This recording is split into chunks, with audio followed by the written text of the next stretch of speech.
I'm in Dakar through our website www.wadr.org.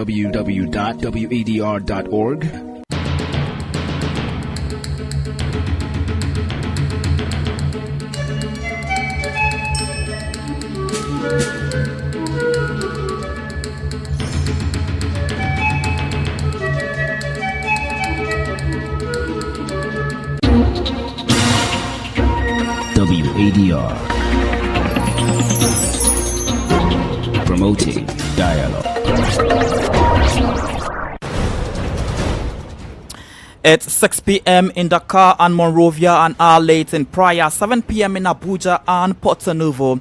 Good evening and many thanks for staying tuned to West Africa Democracy Radio, broadcasting on 94.9 FM and around the world on WADR.org. Welcome to Newslink. Here are the top stories. Minority in Ghana's parliament walks out over electoral violence during mid-year budget review presentation. Electoral violence, Mr. Speaker, is increasingly rearing its ugly head in our fledgling democracy. These violence visited are not at home. We cannot be part of the presentation of the mid-year budget. Human Rights Watch calls for the release of Nigerian ousted President Mohamed Ould Bazoum and his wife, and opposition political groups in Benin pressure President Talon on national dialogue and reconciliation ahead of the country's independence anniversary on August 1. The so-called commemoration, being the last to be celebrated under the auspices of President Patrice Talon, should be an opportunity for a real gathering of women and sons of Benin and provoke a reconciliation of the nation with itself. Senegal strengthens bilateral cooperation with Vietnam in areas of trade, agriculture and food sovereignty. Details of these stories and more coming up shortly. Christopher Aticho with Newslink. Many thanks for joining our broadcast and a warm welcome to our listeners within and beyond the sub-region. The third edition of Newslink begins in Ghana as the Minority Caucus in Parliament today staged a walkout during the 2025 mid-year budget review, a protest of the violence that marked the recent parliamentary election rerun in Ablekuma North. According to the minority, the violence was characterized by voter intimidation, violence and misuse of state security apparatus. Minority Chief Whip Frank Anodompre stated that the caucus could not in good conscience participate in the budget proceedings while remaining silent on what they describe as a grave assault on democratic process. Take a listen at what transpired in Ghana's parliament today. Electoral violence, Mr. Speaker, is increasingly rearing its ugly head in our fledgling democracy. Mr. Speaker, the recently rerun 19 polling stations at Ablekuma North is truly revealing. Honorable Minority Chief Whip, just a minute. Honorable members, the Minority Chief Whip is raising a very serious matter, and my intention is for us to devote a day and enough time to take this matter through. It worries all of us. In spite of what we're talking about today, I focus on hearing what the minister is going to tell us about the mid-year review. Then we'll get enough time to handle your matter. Thank you so much. Speaker, with respect, I will not on any day defy your authority. Speaker, we have lined up a number of activities to back home our demands. And to the extent that these violence visited are not at home, we cannot be part of the presentation of the mid-year budget. To that extent, we are exiting the parliament and cannot be part of this process.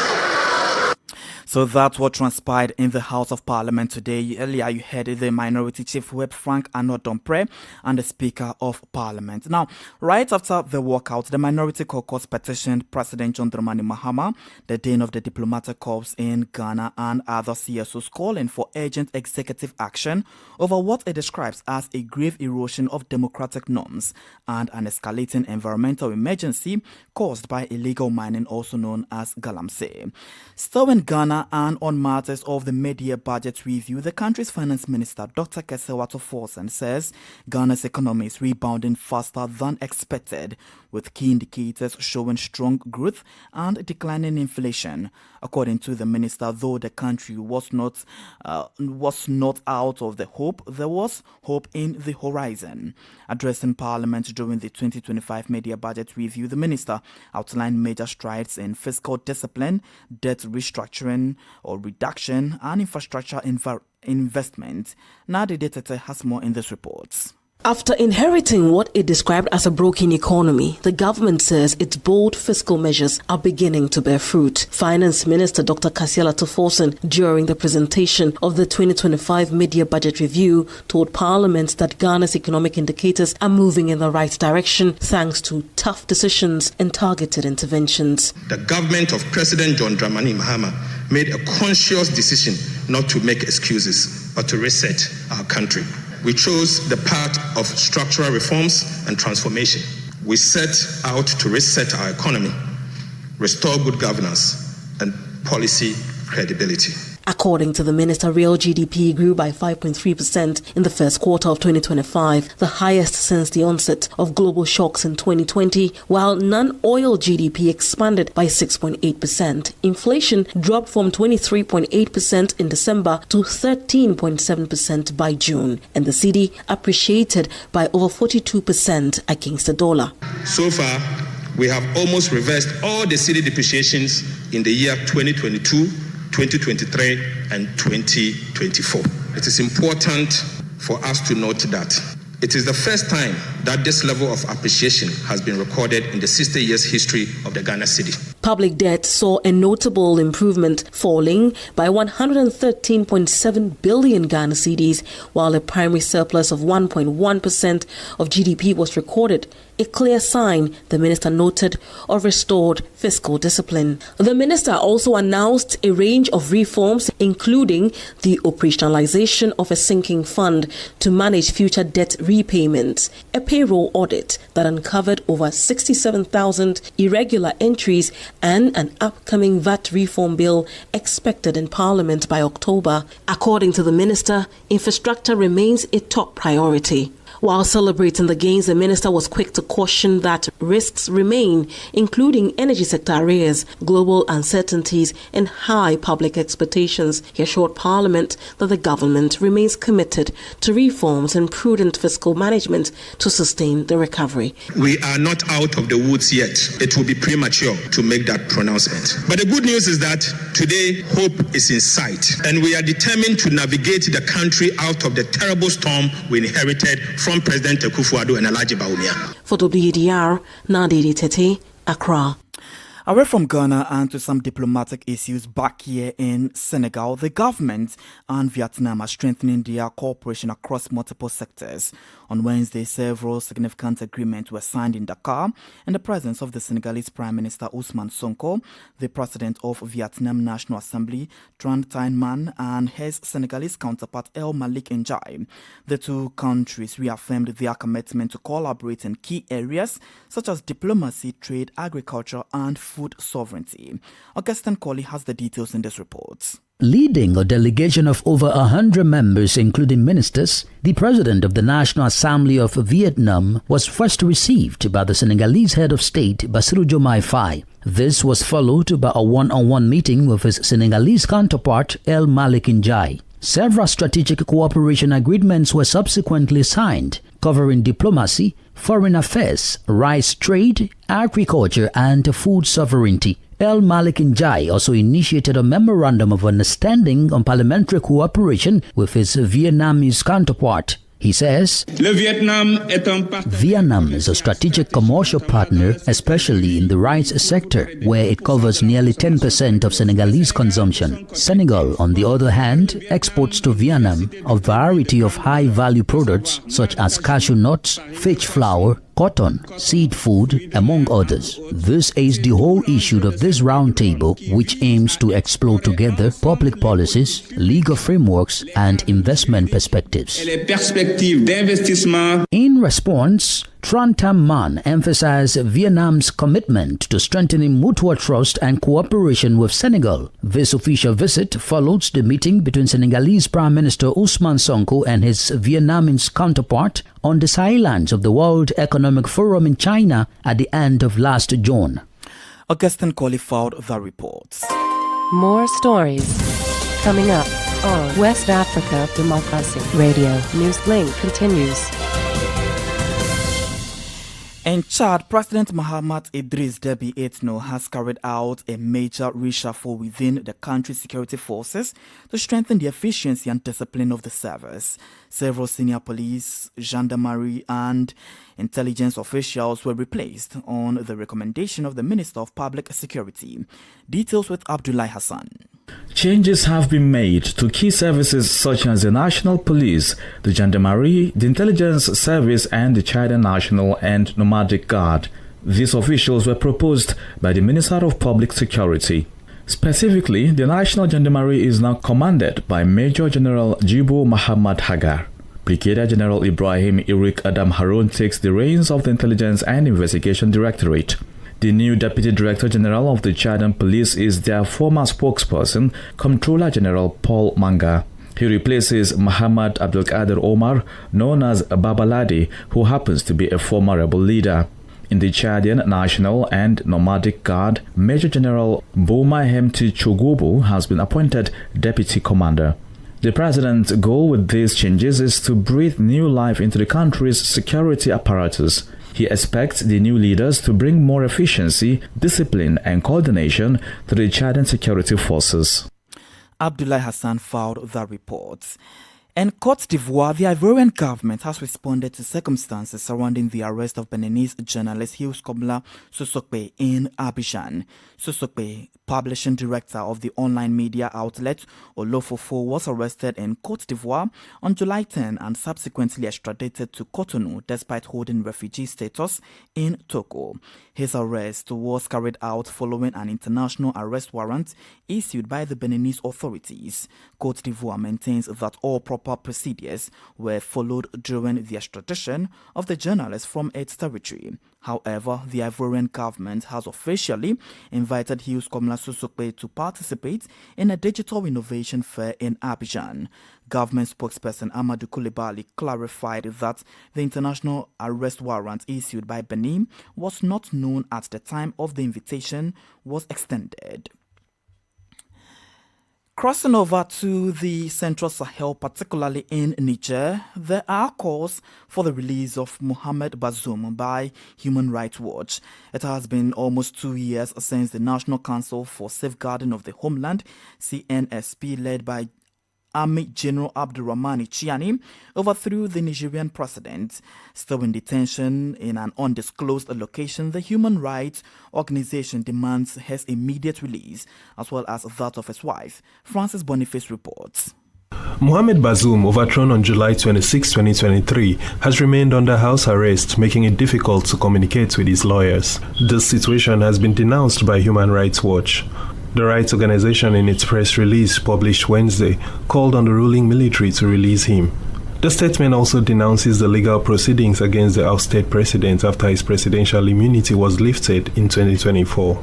According to Human Rights Watch, this action by the military authorities is politically motivated. The rights organization believes that this prolonged detention of Mohamed Bazoum is part of a crackdown on the opposition and civil society. Every day Mohamed Bazoum spends in detention pushes Niger further away from the path to democracy, reads the press release by Human Rights Watch. As a reminder, in September 2023, Mohamed Bazoum filed a petition with the ECOWAS Court of Justice alleging human rights violations against him and his family. In December of the same year, the West African Organization's court ruled in favor of the ousted Nigerian president. In January 2025, Niger, along with two other Central Sahel states, Mali and Burkina Faso, announced its official withdrawal from ECOWAS. And that's Mutala Zubeiru's report, voiced in our studios by Francis Boniface. In Benin, political groups known as the Political Forces Consultation Framework is calling on President Patrice Talon to work to unite the Beninese people. Furthermore, the opposition is urging the Beninese head of state to launch a national dialogue and release the detailed political actors. These demands come as Cotonou celebrates its Independence Day on August 1. Here is more details with Sankule Janko. The Beninese opposition's latest statement comes just days before the country's Independence Day celebrations, scheduled for August 1st. This celebration is the last under current Beninese President Patrice Talon. It is in this context that the consultation framework of the opposition political forces invites the head of state to unite the Beninese people. Antoine Guédou is spokesperson for the consultation framework of the political forces of Benin. The so-called commemoration being the last to be celebrated under the auspices of President Patrice Talon, you agree with us that it should be an opportunity for a real gathering of women and sons of Benin around a common federative ideal and provoke a reconciliation of the nation with itself. Furthermore, the Beninese opposition urges the Beninese head of state to organize national meetings and facilitate the release of political figures. In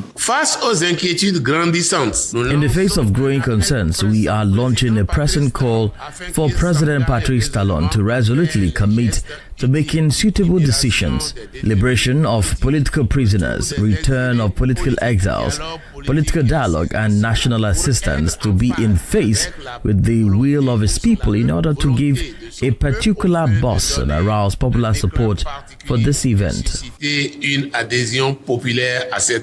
According to the Beninese opposition, maintaining the electoral code as it stands and the lack of consultation could compromise the holding of elections deemed free, fair and transparent in 2026.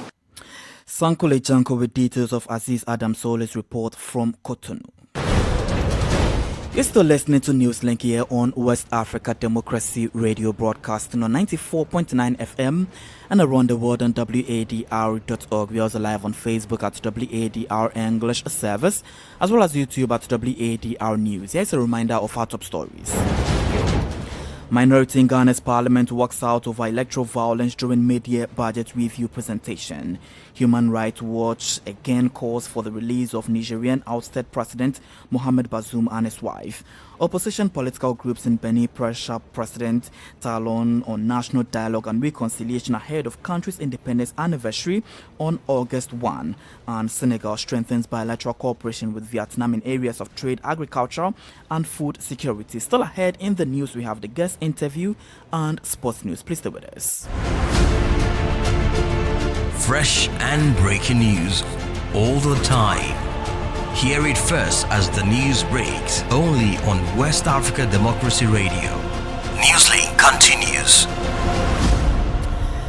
Let me take you to Liberia, where a video that appeared on social media last night showing a police officer allegedly assaulting a woman and removing her hijab during an operation to stop electricity theft in the country has received widespread condemnation, especially among Liberian women and Muslim communities who are demanding justice and accountability. The operation was part of an anti-power theft campaign by the Liberian Electricity Corporation and the Liberian National Police. During one raid, the woman, identified as Zainab Bar, was seen resisting arrest before being beaten and having her hijab forcefully removed. Women's group, including the Liberian Muslim Women's Network, led by Fatou Sow, have strongly condemned the police and are calling for a full investigation. We need justice. It's not only about it. So like yesterday, I cry. I am a mother of 3 living children. I get 5 children staying with me. But I said, I don't want to let a Christian school. Because we don't get Muslim school around here. So why does she treat us? We are Liberian. Why does she treat us? They dragged our sister. They dragged our sister yesterday. And they took off her hijab. Our hijab, our bra. Our hijab, our We were down as a Muslim in this country, so that they leave us alone. On this particular issue, we seek justice for our sister. We need peace. We need justice. We are troubled with the outrageous, unbecoming, unhealthy video footage we saw wherein our mother was humiliated. There could be anyone. There is that lady or baby crying and taken away forcefully from her mother. If that does not touch you as a human, then I don't think any other thing will touch you. We have come in solidarity and in support of a gross human rights violation melted against that lady.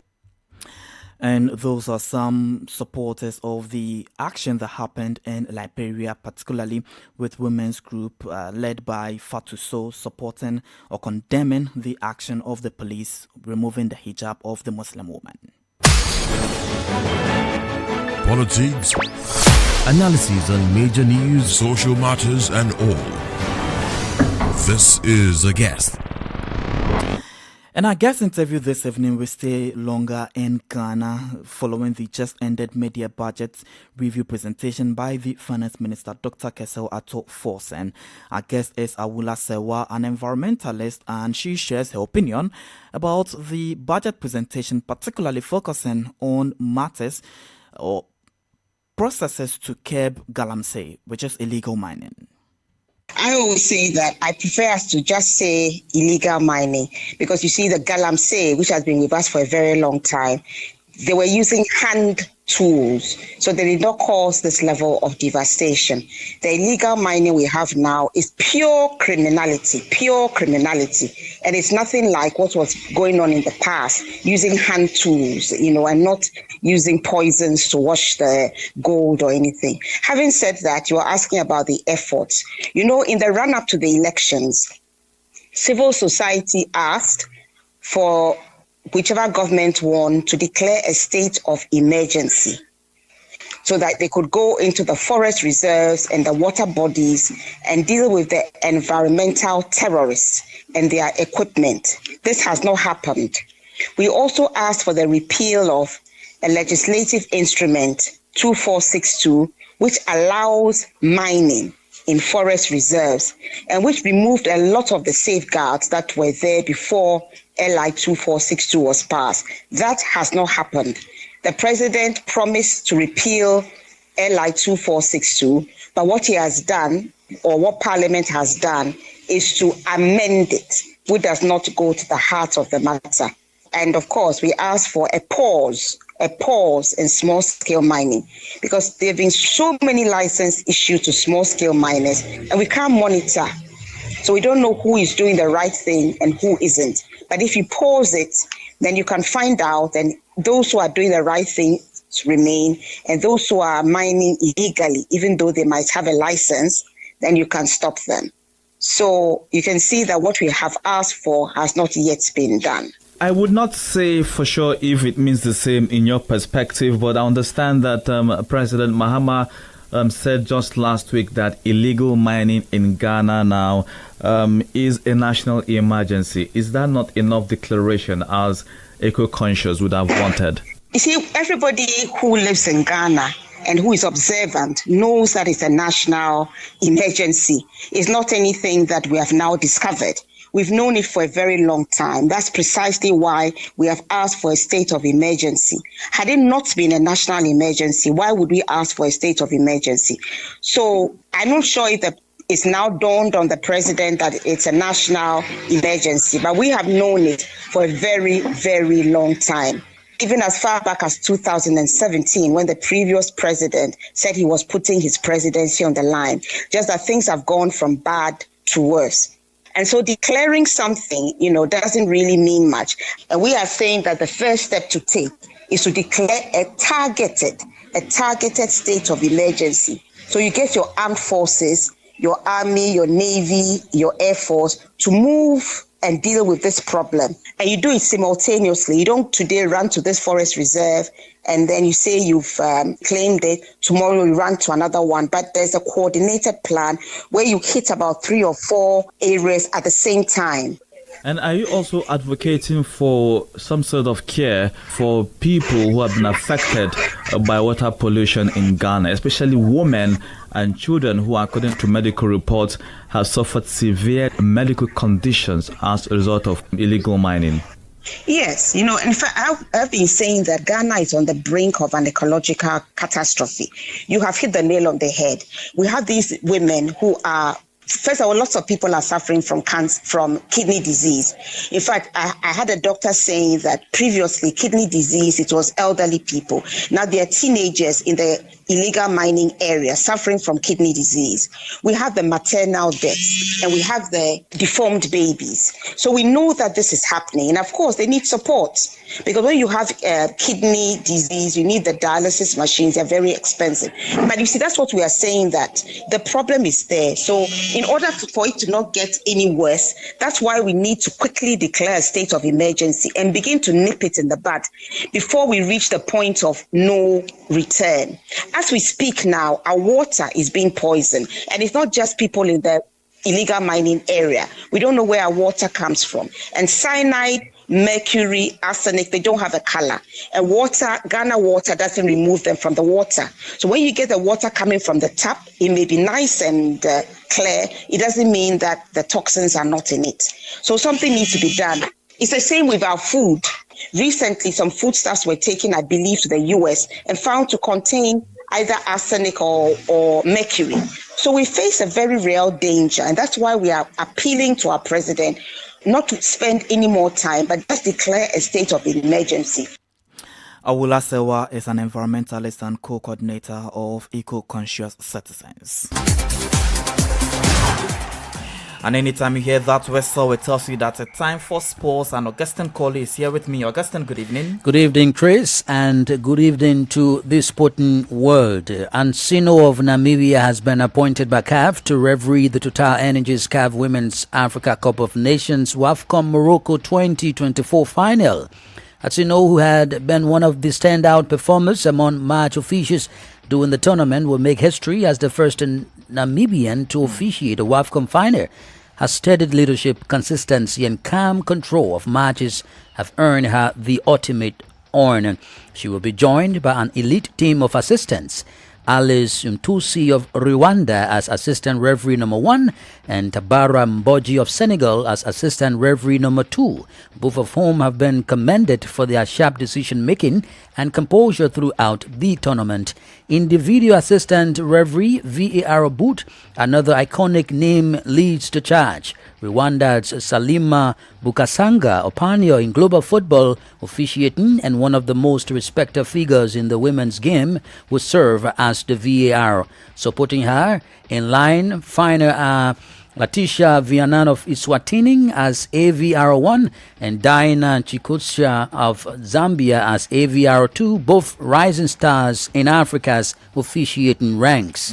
In more continental sports, in a boost for women's football, 4 distinguished African coaches have been chosen to participate in the 2025 edition of the FIFA Elite Performance Coach Mentorship Program. Launched this week in Zurich, the initiative is designed to empower the next generation of female coaches by pairing them with some of the world's most experienced mentors.